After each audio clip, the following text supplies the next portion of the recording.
Hi, everyone. Good to see you all.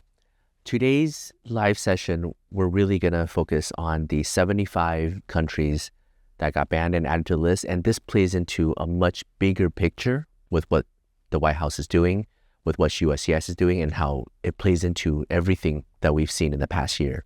It ties into the Trump card. It ties into the 100,000 H-1B fee. It ties into so many things that we're going to dive into today. So it is not just a pure travel ban like what we have seen in the first administration. There's so much more that we want to talk about. So today's news segment is going to be a little bit more in depth, a little bit more learning. Hopefully you guys stick with me while we go through that. Like always, feel free to ask questions. I'm here to help answer anything and everything that I can. And then the second part is where we talk about the success story, and it's a success story of a H-1B self-petition, right? It is a self-startup petition, started their own company, 100% owned by the beneficiary, petition, transfer, and come to the U.S. So it's a very, and I didn't purposely put these two together, but as this news came out, as we're diving into it, we see the connection. So we'll tie into that in a little bit. But first, let me talk a little bit about the 75 country ban. The main and core idea of it is that this administration is saying these 75 countries, essentially too poor, how can we let them into the United States? Essentially, they are a public charge. They're going to revisit the public charge adjudication process of the consulates and to determine if they are going to be essentially taking U.S. benefits. And we are seeing countries like Egypt and even Russia that's a part of this. So we're going to dive into this. Now, the first thing we want to talk about is just a clear distinction between this and the 19 countries, right? And because the 19 country ban that came in a couple months ago, not a couple months ago, just a month ago, it feels like it's been a quarter already. That's a full benefit ban, which is much more extensive. You can't become a citizen, you can't get non-immigrant visas, you can't get a lot of things, right? If you're part of 19 countries. So it's super strict, and that applies corely with USCIS in the United States. But this 75 country ban is at the consulate level, meaning if you are applying for a non-immigrant visa, that's fine. If you get approved, you can still come to the US. We'll talk a little bit more about that later on and why a lot more people will be doing that. But this is a consulate ban, meaning let's say you are a parent petitioning a child, or you are a US citizen brother petitioning a sister, right? And they waited decades. They paid all the filing fees.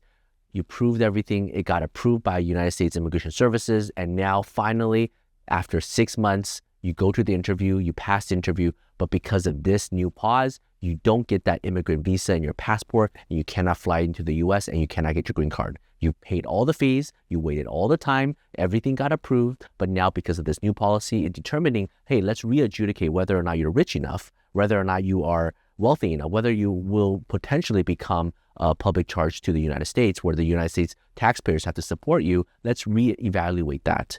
And then everything is paused. All immigrant visas. We're talking about business immigration visas. We're talking about family immigration visas. We're talking about all immigrant visas from these 75 countries.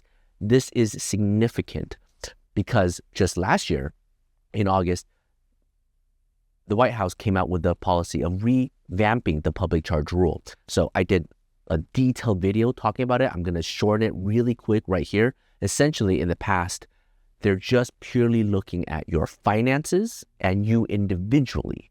Okay, do you have a job? Do you have enough money in your bank account to support the essential minimum wage? Do you have a joint sponsor that are vouching for you? You do? Great. Very little cases gets denied in the United States. Very little cases get denied worldwide on the public charge rule. This administration's perspective is like that is not true. That cannot be true. And since the first term of Trump, they wanted to enforce the public charge and deny a lot of people because they think a lot of people are too poor to come and live in the United States. And then since last year, the new memo went out and I did an in-depth video, essentially more than just looking at your income. They look at your education, they look at your family ties, they look at what other people do. So for example, if your children are using benefits, well, then the interpretation and the inference is, well, you must not be rich enough to even support your kids, and they need benefits. Therefore, you are going to be a debt to U.S. It's still always forward-looking. They look into the past to determine whether or not within the next year, 2 years, 3 years, you will be wealthy enough to sustain yourself. And so, yes, maybe you have a family member that is willing to support you, and maybe they have just barely enough in their bank account to support you. Well, you know what? That's just a factor because of your age. Maybe your health is going to deteriorate and you don't have enough finances and you probably cannot rely on them. So their finances not enough, therefore your case is going to be denied. That's what they're focusing on already. And now they're starting specifically with these 75 countries canceling all immigrant visas, whether it's family or it's business. What can you do to get citizenship if you're in that 75 banned countries list? The 75 country list bans you from getting an immigrant visa to come to the U.S. And I guess now we're going back to the 75 country, right? So let me answer this question specifically. The 75 country ban bans immigrant visas from consulates. So what are the loopholes? What are things that you can do? You can get a non-immigrant visa, come to the United States, and then file for your immigrant adjustment of status here in the United States. So for example, let's say your parents petitioned you, you have a green card case pending with the consulate, now they're not issuing it. You even passed the interview for some reason. If you can get a non-immigrant visa, fly to the United States, you can file for adjustment of status and you can get a green card through that way. That's one method. You might be asking, if I already have an immigrant petition, how can I get a non-immigrant petition? I have immigrant intent.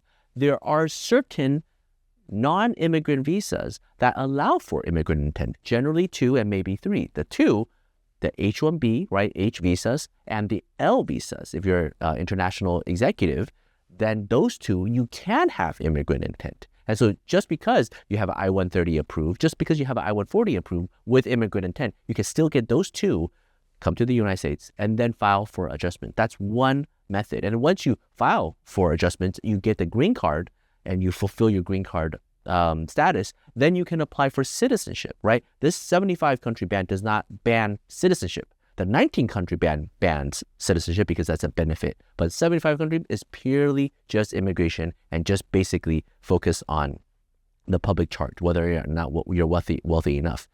Now, you could always apply for a national interest exception. You can make good arguments. And in my experience, consulates will adjudicate those as well. They're going to issue new memos to be more clear about it. But, a long about way is to use the visa to come into the United States. If you already have a visa, that's still valid. The 75 country ban is not a travel ban, so you could still potentially come to the U.S. You have to convince the customs officer that, you're coming in. And then once you come in, then later on, you could potentially adjust status. So that's one other method. Now, for a lot of our clients, right, who are part of the 75 country, you will be surprised. Most of them actually are dual nationals, right? And sometimes some people even have 3 nationalities. And so if you have 3 nationalities, the 75 country ban is purely banning those countries. You can use your other nationality with another visa to enter the United States as well. And now that's why it's going to tie into the success story we're going to talk about later on, which is you can use the H-1B. And now the H-1B requires a 100,000 fee. So now you're starting to see the pieces come together. Trump created the H-1B 100,000 fee. If you want the H-1B from overseas, great, pay 100,000 to our government, and then you come work for 7 years, and you have immigrant intent. That's okay. Well, we're going to ban all these countries from receiving immigrant visas. The only way into the United States, if you really want your green card, now you could go through the H-1B process, pay the 100,000 fee. So, and later on, our success story is about somebody who didn't pay the 100,000 fee because they were in the U.S. They created a startup, and so now they can do it. H-1B couldn't do that in the past. It was much more difficult. They lowered the standard, much more easier. We're going to go through all the details of it so you can see and compare your own case, but that becomes suddenly a method if you want your case to be faster. We're going to have a lot of questions about K-1. So you think it will be paused? I think so. I definitely think so. I mean, K-1's already taking an extraordinary amount of time. And in my experience, having seen a lot of the K-1s, K1, they categorize a lot of times it's the immigrant visa unit that is adjudicating K1s. So this is a immigrant visa ban. So I feel like they're going to adjudicate it. Now, if they do issue it, great, right? That will be wonderful. You come in as a non-immigrant, then you can file for adjustment of status. This 75 country ban won't stop you from filing for adjustment of status. But I just, from everything that I'm seeing, right, the consulates focusing on the public charge, not allowing people to come to the U.S. to become a benefit, they are, that is squarely within what they're focusing on. Now, let's say the consulates do allow the K1 visas to go through the non-immigrant channel to get the non-immigrant visa to come to the United States. They might still make you pay the 15,000 bond, right? So that came out also last year where, if you're going to come in and you promise that you're going to leave the United States, you need to pay a 15,000 bond. But that also doesn't quite make sense in the K1 category, because the K1 category, you're coming in as a fiancé to get married and you're not planning on leaving. So it doesn't make sense for you to pay that 15,000. So sort of a catch-22. We definitely need more guidance on that. But if you're asking me personally, my bet is the K1 will be stopped. On this public charge issue, yes, green card holder, can they still apply for a spouse visa if the green card holder themselves took Obamacare, not any benefits? Green card holder who is the petitioner got benefits, and now petitioning the beneficiary who is the foreigner, and now the foreigner, I'm assuming it's not part of the 75 countries, because you'll be banned, right? You're somewhere else, whether a different consulate overseas, India, China, anywhere else, or you're in the United States filing for adjustment. Now they're supposed to look at beneficiary. Let me look at your education level. Let me look at your health level. Let me look at your finances, your career, your prospects. Look at everything. And on top of that, you are married to this lawful permanent resident. Look at their finances. They are obviously sponsoring you. We're looking at their tax returns and their income. Holistically, what are the chances within 1 year, 2 years, you're going to, become homeless, fall into debt? They're going to look at everything. So if your question is, will they look at the lawful permanent resident's income using Obamacare? Yes, of course, it becomes a factor now. And that's the scary thing about the new public charge rule. It is case by case. It is wide. It is not a red line. Very, very specific, only looking at key requirements, right? In the past, we're talking about the past 10, 15 years, public charge is purely, almost purely looking at, did you take federal government money for a sustained amount of time, right? If you take federal money for a little bit, that was even excused. But did you take federal money for a sustained amount of time? If you use states' money, if you use charity, if you use other people's gifts and charity donations, all that is fine. That's not the government's money. But if you use the federal money, then it becomes a problem. Now, even using other people's money, they're going to really scrutinize you. If your spouse is already in the U.S., active visa, and I petition for him, are we going to get denied? If you're part of the 75 country, you can file for adjustment of status. So you don't have to go back to the consulate. And here's the key point. A lot of people, they're in the United States on a H-1B visa, F-1 visa. They have an immigrant visa abroad, appointment. And normally, a lot of people will fly back to do the visa appointment and get a visa and then come back to the U.S. And in all the application filings, they all said, we're going to do it abroad. If you're part of that 75 country, the first thing you need to do right now is to do a transfer. Stop the consulate processing, transfer it back to USCIS, and then file for adjustment of status, because you could still do that in the US as of right now. Now, if you do it in the US, you should still prepare for the public charge analysis, right? But it is much easier to do in the US as opposed to this indefinite pause outside. I'm a businessman from Pakistan. Will this visa pause affect E2 visas? The 75 country does not pause non-immigrant visas. So you can get the E2, come to the US, and then if you have an opportunity to get a green card through marriage, through family, through another petition, then you can adjust status in the US as of right now. Do you still think it's a good idea to go to interview appointments after the 21st? In what context? Is it? So yes, from the 75 country. And I did say... Oh, okay. Yes. So still go, because there's going to be a huge rush after this indefinite ban gets lifted, potentially a year, 2 years, 3 years, 4 years from now, right? Who knows when? But as long as you're still going, everything gets checked out and you get approved, maybe later on, everything checks out, you just directly get the visa in the mail. And yeah, we're getting some questions on who this does not apply to. So like if you're in the US already, can I renew my green card, do a citizenship, stuff like that? So the 75 country ban only applies to immigrant visas, meaning a visa into your passport coming to the United States to get a green card. So it does not apply to non-immigrant visas, B1, B2 tourist visas, F1 international student visas, L1, O1, all the other non-immigrant visas. It does not apply to people in the United States transferring, changing, adjusting status to get a green card. And it doesn't apply to dual nationals, right? So if you are from the 75 country, but you are also a French national, you could still use your French national to go to the French embassy and get a visa, obviously, right? So it's much more expansive. So I know there hasn't been an end date, but what's your best guess on how long this will last?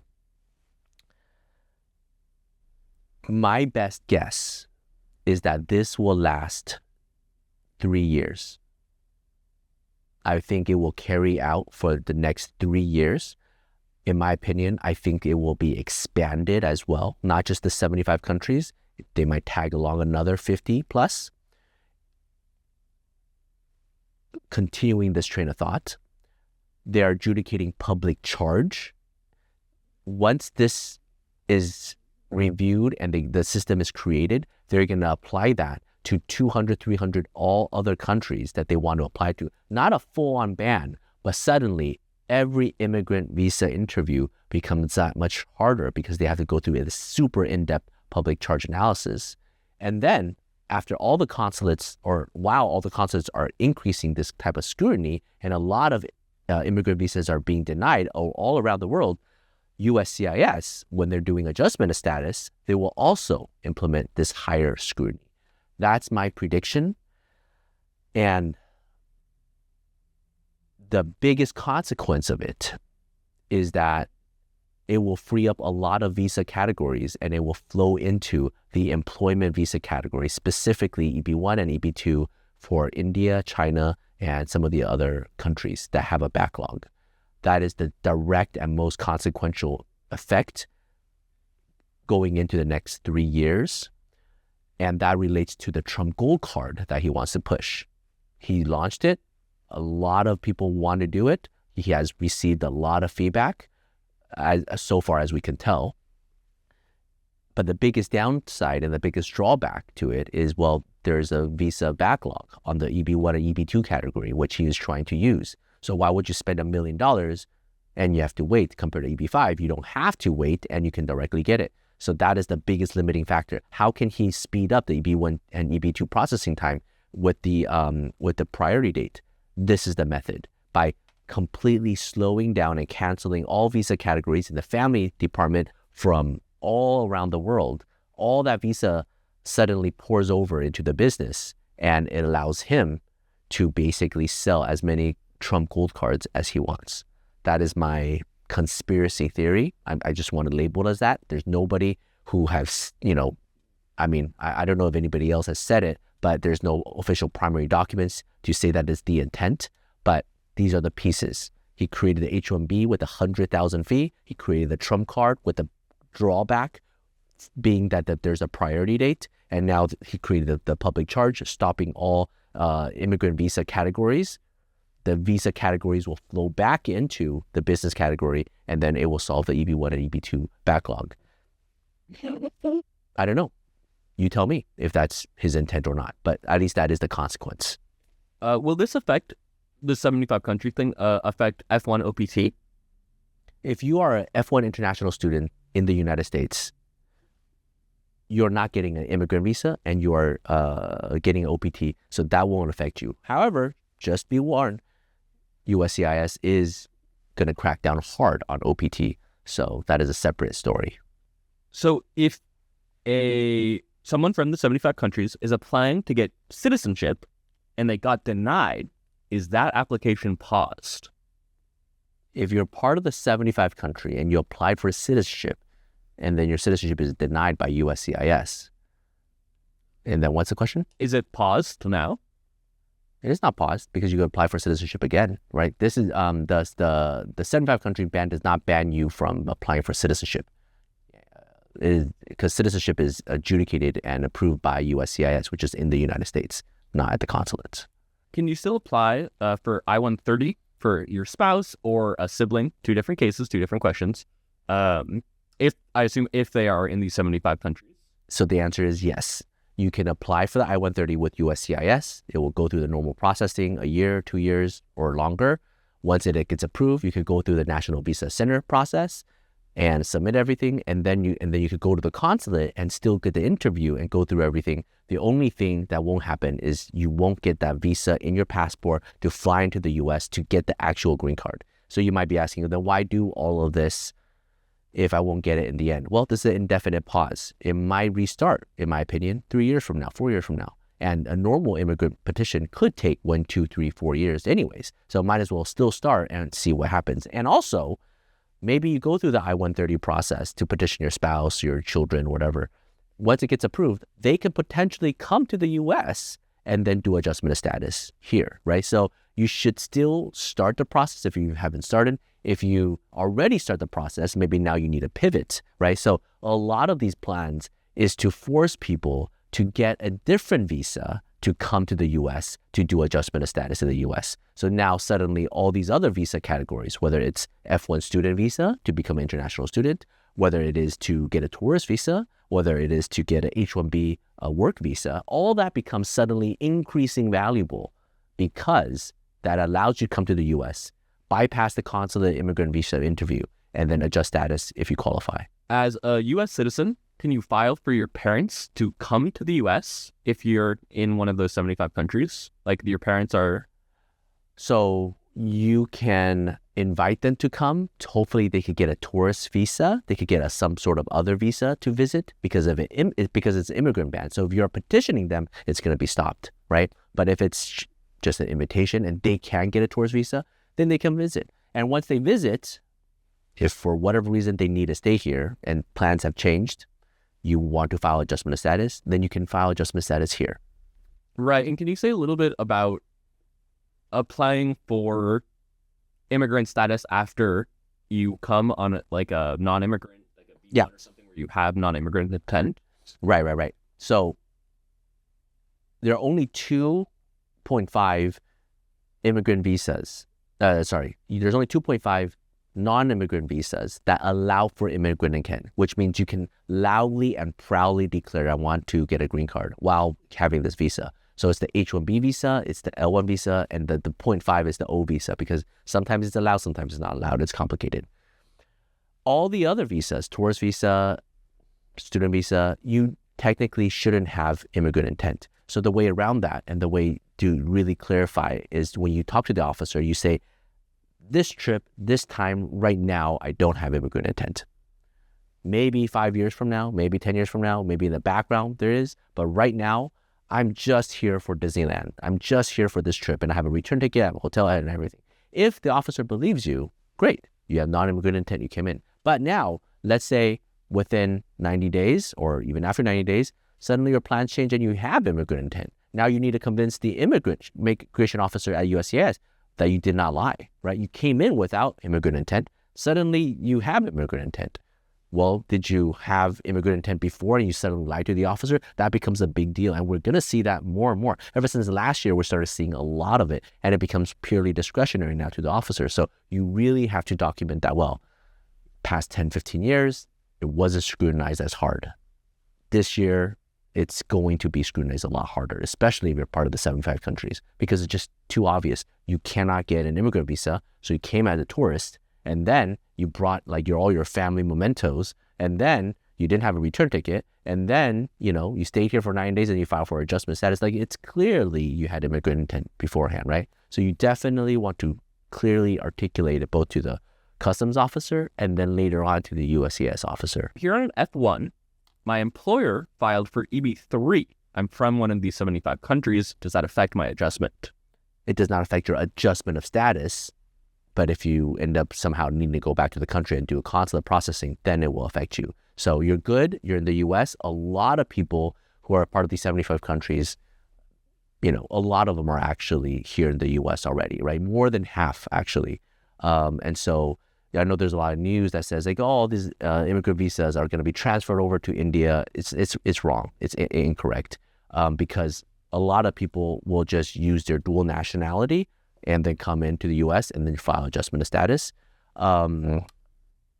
So it will block a significant amount of people, but it's not going to block like 300,000 visas and then it will go into the employment pool, right? Will I still be able to get a date for my interview during this pause? Yes. I'm a citizen. What's the easiest way to bring my fiancé wife to the United States? Assuming she is one of these 75 countries. That's really hard. You might look into a third country national, right? So if she has another passport, that might be a lot easier. If you can help her get a non-immigrant visa, that might be a lot easier. For example, maybe she wants to study dance. I don't know, right? Get into a really good school, F1 student visa, come to the US, then get married. Maybe that is a much better idea. Or maybe she loves cooking. Help her start a cooking academy, school, do the H-1B self-sponsor, bypass the immigrant visa. So easiest and fastest is now not something that is easily attainable if you're part of these 75 countries. Does military parole in place still remain? Yes, we still see a lot of these cases get approved. I already filed my citizenship. Biometrics are done, but I'm part of one of these 75 countries. What happens next? You wait and you go to an interview, and if all things go well, you pass and you get a green card. You get your citizenship. I have applied and gotten approved already. So what happens in these 75 countries? You wait, right? Because if your visa is already done, they haven't issued a visa yet. They cannot issue it now. They have to review everything. If you don't have another nationality to come into the United States, if you don't have another non-immigrant visa that's still valid to come into the United States, and if the only thing you can do is wait, then the only thing you can do next is to apply for a national interest exception, right? Argue that the public charge rule totally doesn't apply to you and that you are critically important to the United States. Write the brief, argue it, and potentially if that passes, then you can come. Right, yeah. So when the Department of State released their clarification yesterday, they didn't mention anything about the national interest, but then the Guardian said they saw a cable that said there was going to be one. And in all the previous bans like this over the years, whether it's COVID, whether it's Afghanistan, whether it's Israel, even if official memos don't come out, you could always apply and it's a discretionary basis on the officer. Can a LPR who's already in the U.S. travel out of the country if they're in one of these 75 countries, from one of these 75 countries? Yes. Just make sure you're not part of the 19 countries, right? So you can leave. You're just not, the 75 country ban is on new immigrant visas. So if you already have a green card, that's fine. If 5 days ago you just got a passport with a visa on it, you're fine. But if you just went to an interview and they didn't issue the visa yet, sorry, that stopped. If my I-71 is pending, am I still eligible to apply for N-400, even if I'm included in these 75 countries?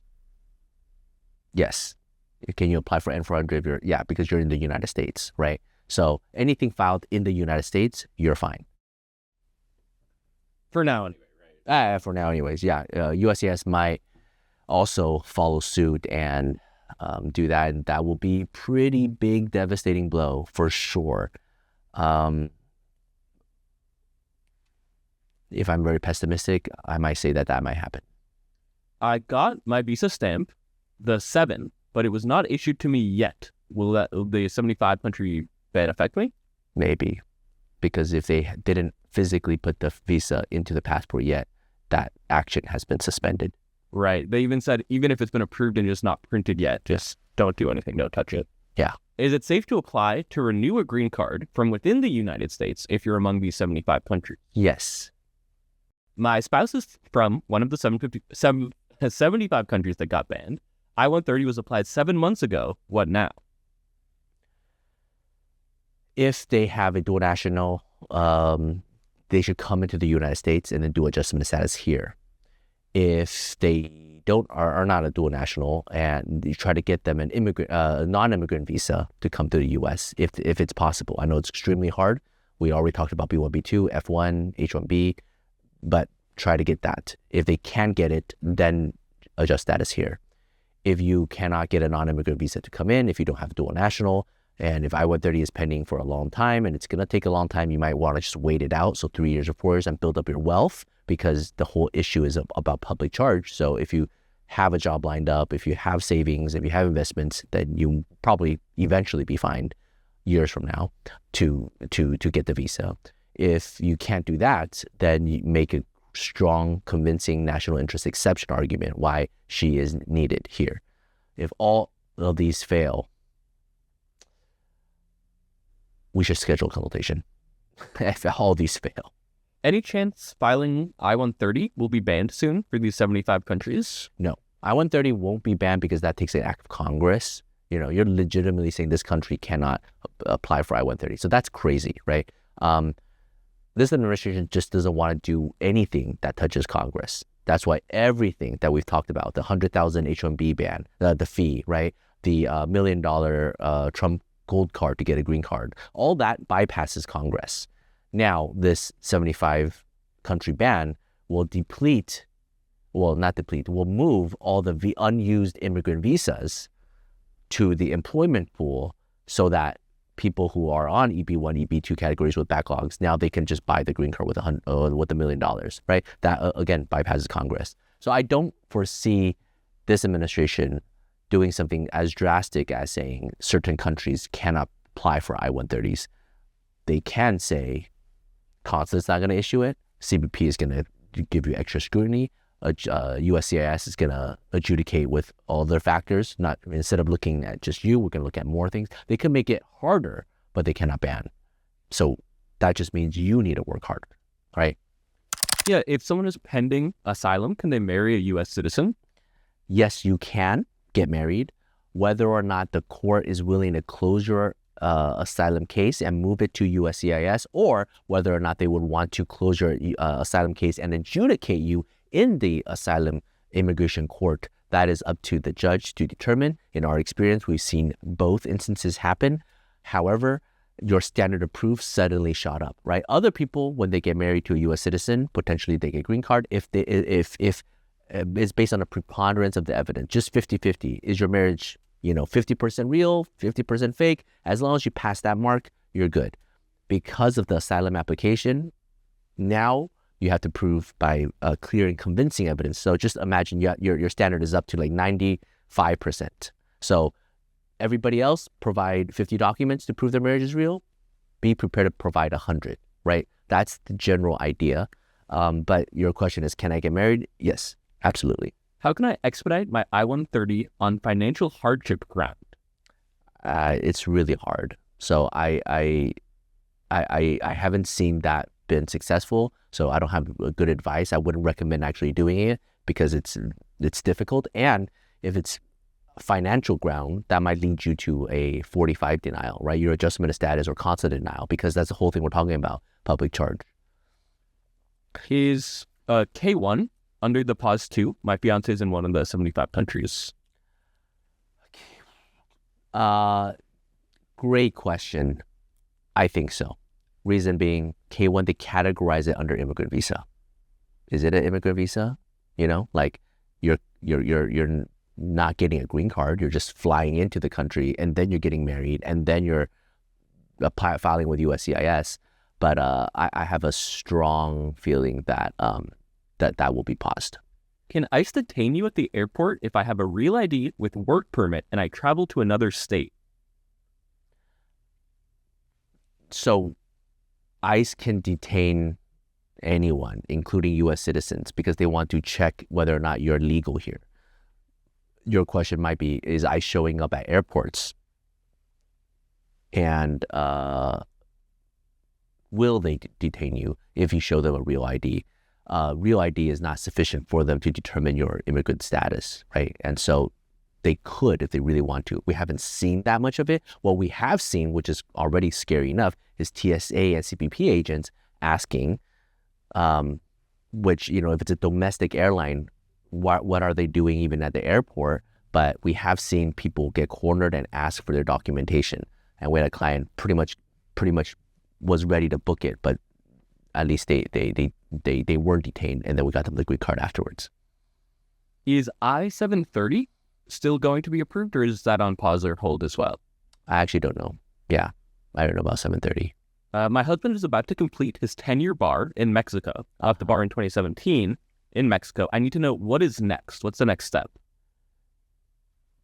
You file for whatever you need to file, right? Whether it's immigrant petition, non-immigrant petition, then you go through the consulate process. This 75 country ban does not affect, him. But then they go through the consulate process, and if it gets approved, then they get the visa, non-immigrant or immigrant, and then they come to the U.S. How about asylum granted and filed the green card if you're Somali? I believe Somali is on the 19 country, right? And if it is, then all benefits have been paused. So you filed it, it's pending, it's in a box. Nobody's going to adjudicate it. Nobody's going to, you know what? It's fair to say they could deny it if they want to. But in our experience, having seen this over the years, they're just not adjudicating it, which to some people might be a good thing, right? Because let's say your case is going to get denied because it's weak for whatever reason. It's just pending. And so you're not going to get denial, so therefore you're not going to be deported. I've been waiting in line for their 2 agents to get back to me after my expedite follow-up today, and the agent told me I'm still in line. It's been over a month. Is this because my country is still on the list? What should I do next?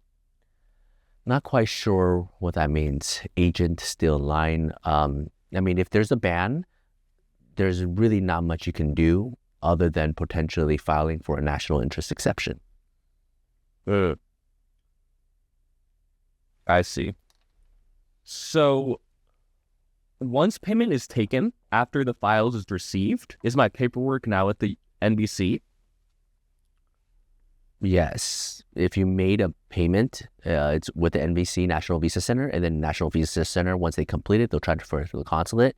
If you're part of the 75 country, well, that's where it's going to stop. After the interview, they can still do interviews, right? So you can still go in, prepare everything.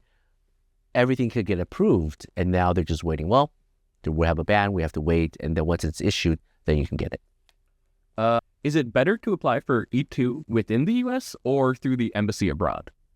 Almost everyone applies to the embassy abroad. There are clients of mine that do a change of status to get an E2 in the U.S., build up the company, and once you're fully confident, then you leave the U.S. to get the visa. But that applies to very, very select few individuals. Most people prepare well. They'll just go to the consulate, get the visa, and come. I have a K1 approval. I'm waiting for NBC. They are part of the 75 countries. Is this going to affect my case? In my opinion, it will. Why would an embassy be holding the passport after requesting it from the U.S.? It's been 3 to 4 weeks. Could be any sort of reason they want to do background check. My husband is an LPR. We owe taxes but want to apply for citizenship. Okay. You should pay off your taxes and then apply for citizenship. We have seen USCIS deny cases because of back taxes that are owed. What about citizenship with child support, like $30,000 in child support owed? That goes into good moral character analysis. You can try to overcome it. Usually it's a little bit more difficult. In my experience, it is probably better to go on credit card debt than it is to have any back taxes to the government, to child support, anything that's related with other type of criminality, right? If you just owe money to the credit card company or a loan shark, that is just a civil matter between you and another company. But if it's against the government, if it's against another child and a human being, that becomes suddenly potential criminal. And so I highly recommend if you have any of these and you really want to become a citizen so you get all the citizenship privileges, you might have to go in a little bit of debt, but on a private front. I'm a green card holder, wanting to become a citizenship. I've gotten insurance through Marketplace. Is this an issue? You want to apply for citizenship? No, I don't think the public charge rule. I'm assuming that's what you're talking about. That mainly bans people who want to get green cards, right? So if you already have a green card and you're applying for citizenship, public charge rule doesn't really apply to you as much. So is it true that if you marry an asylee, they will be sent back home until they receive a green card? I don't know because we don't do asylum cases.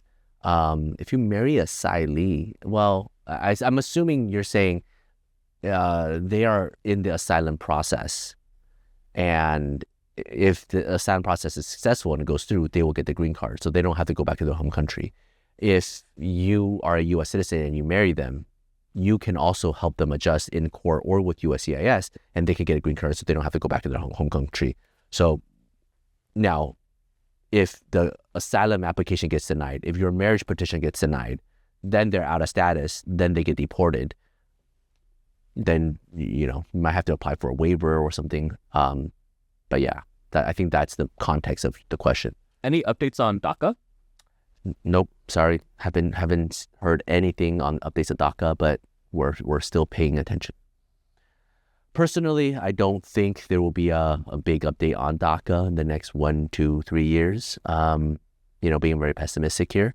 As far as like any major groundbreaking changes in a positive front, I'm just crossing my fingers so that it doesn't go downhill. That's like the main thing that I'm trying to be aware of. Can you apply for citizenship with a misdemeanor, either expunged or not expunged? Expungement doesn't matter in immigration law. It's a plus point, but it is not like a defining thing. But yes, you could definitely still get your citizenship even if you have a misdemeanor. What about AOS through marriage? You owe taxes, but you're currently making payments, like you're on a payment plan. Is that an issue for citizenship? In my experience, officers don't like approving citizenship if you still have taxes that are owed. Now, maybe if the funds are so big and you are so wealthy and it is an agreement and they see that, okay, this is not a problem, they could approve it, but it takes an extraordinary amount of discretion for the officer. Generally, if it's a small amount, they just want you to pay it off, right? By small amount, meaning generally anything under 100,000, right? People have large debts, home debts, car debts, credit card debts. Why can't you just go in debt and just pay it off, right? And so now, if you owe government a couple million, but you are a multimillionaire, maybe for finance reasons, you can explain why this is the only thing that makes sense. Maybe they can make a discretionary call, but that's based on my experience. Now, what about TPS? Have you heard anything about TPS? No, we don't do a lot of TPS at the firm. I wish we could do more. If you know any nonprofits that do a lot of it, our nonprofit arm, Making Immigration Better, we will partner with other TPS non-profits. I'm married, a Mexican American. Can I become a Mexican citizen even if I'm a citizen from Venezuela? I believe you can, provided that the Mexican American has a Mexican passport who can petition you in Mexico. And we have seen people do that. So, what happens if IR1 visa is approved but not issued by the 21st? Then you're in that waiting game. Just until it is. Should we apply for residency for parents at this time? Yes, if that's what you want, then you're in the U.S. I'm afraid to file with everything that's happening. I don't have a criminal record or any deportation. Is it safe? Hundreds of thousands of people across this country are getting cases approved. So, if you're standing there, you're seeing throngs and throngs of people getting visas, getting green cards, getting citizenships. If you have good case, you should totally apply, right? Don't let fear paralyze you. My fiancé is Burmese. already the I-129 route is closed. Is there any hope for us to get her here? H-1B visa, non-immigrant visa, still open, right? Come in. If it's fiancé, then marry, then get adjustment of status, right? So just like what I was saying earlier, this policy clamps down on immigrant visas. And in my prediction, it might last for 3 years. So it's going to force everybody to go through non-immigrant visas. Now, if she's in a dating relationship with you, it's going to be hard to get a tourist visa. It's going to be extremely hard to get an F1 international student visa if she is not a scholar and within the age bracket of a student. So if you can't do B1, B2 tours, you can't do F1. One of the only options left, H-1B or O1, or if she has a company, then potentially an L1. So that's the unfortunate circumstance this administration is making. They are essentially clamping down on family-based immigration. You can't get visas so easily. And even, like, for example, a lot of people who have EB2, EB3 approvals, right? You're waiting for a green card overseas. Well, guess what? Now, immigrant visa is not going to be issued you overseas. You have to get an L1 first. You have to get an H1 first. And, if you have to do an H1 and you never had one before, you need to pay the $100,000 fee. So it is a big change, and I don't foresee it letting up. I foresee this being just the first step. If someone applied for T visa but received a notice from USCIS saying that the case was not bona fide and will be in review for additional evidence, including EAD document, including the EAD request. Thoughts? Right. Sorry, again? If someone applied for a T visa, but they got a notice from USCIS saying the case was not bona fide and will be in review for additional evidence, including the EAD request. Okay. Well, prepare for the request for evidence. USCIS gets things wrong all the time. Again, they're just looking at a few paperwork and they're working with statistics. They only have like 10, 20 minutes. So when they issue you a request for evidence, you have all the time in the world to prepare a super strong case to respond to it. So I wouldn't worry too much about it. Now, get help, get a lot of help to prepare it. I don't mean like necessarily attorney help, but preparing the documents to explain it, right? Proving that the trafficking existed. Get testimony, get letters, swear, we saw a case do this that was very novel. Do what's that called? A polygraph test. They don't believe you're telling the truth.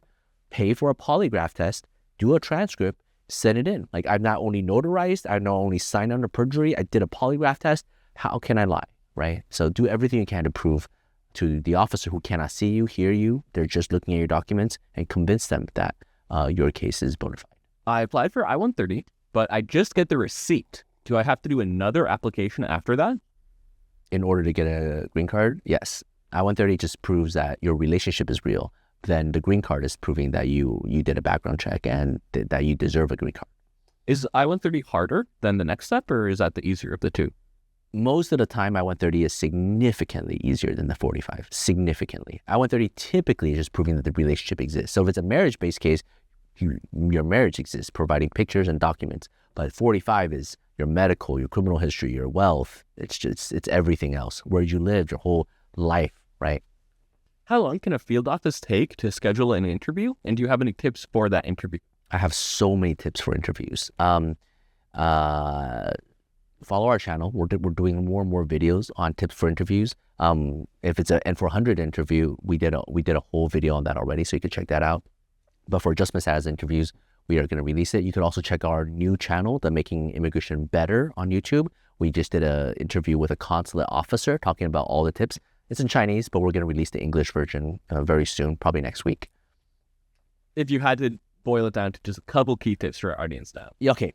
If I had to boil it down, know this. They have all the authority. Your fate is not predetermined. Convince them within a short amount of time. How to convince them? They're just a human being just like yourself. Don't leave anything ambiguous. That's a cultural difference. A lot of Eastern cultures like to keep things ambiguous because that's the wise thing to do.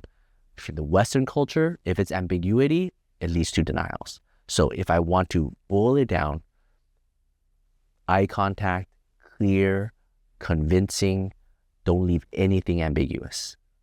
talk to them like they're a human being. They've interviewed thousands of people just like you, and it should be fine.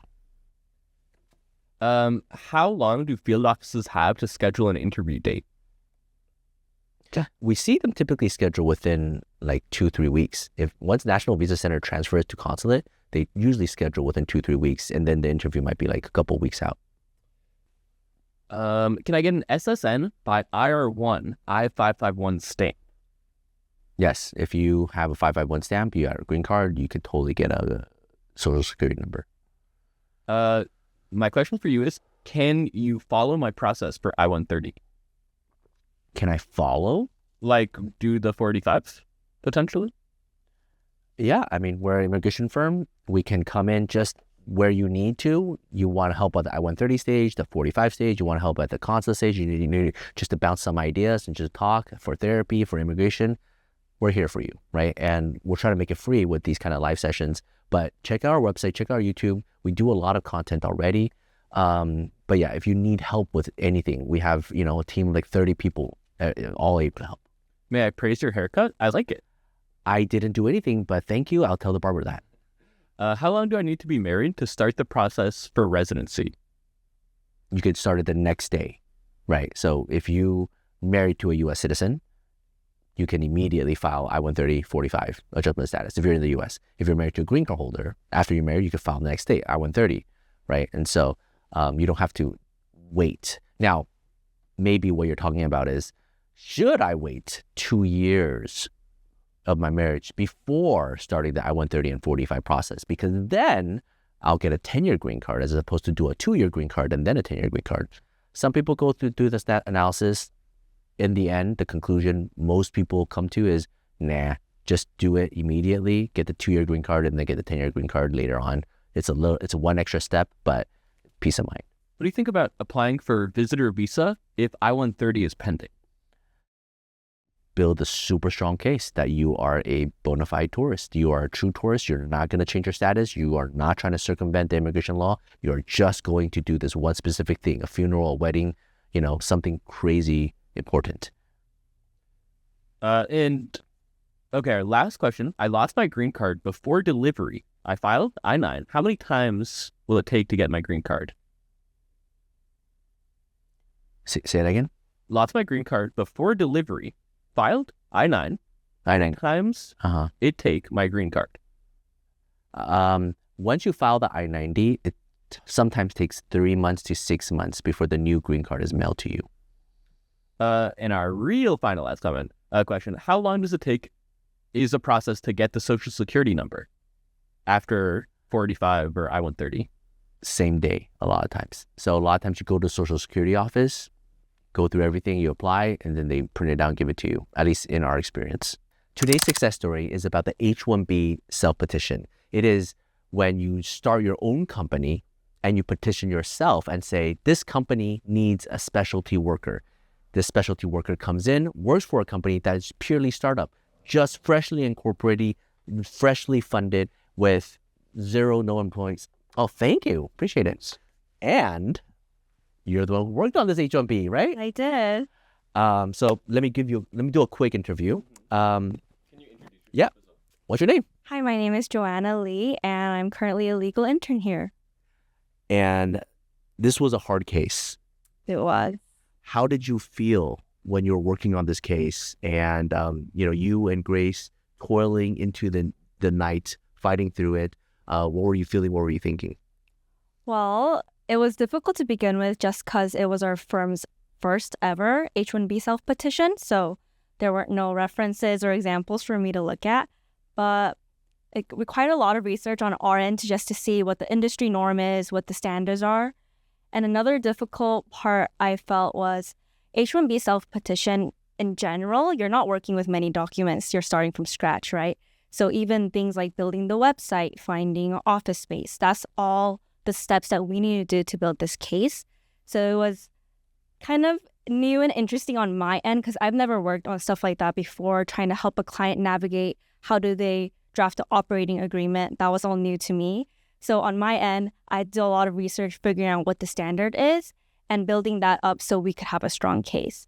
Another challenge was that we were on a time crunch. So it was a balance between, are we going to put more time and effort right now into the initial filing to make it the strongest possible?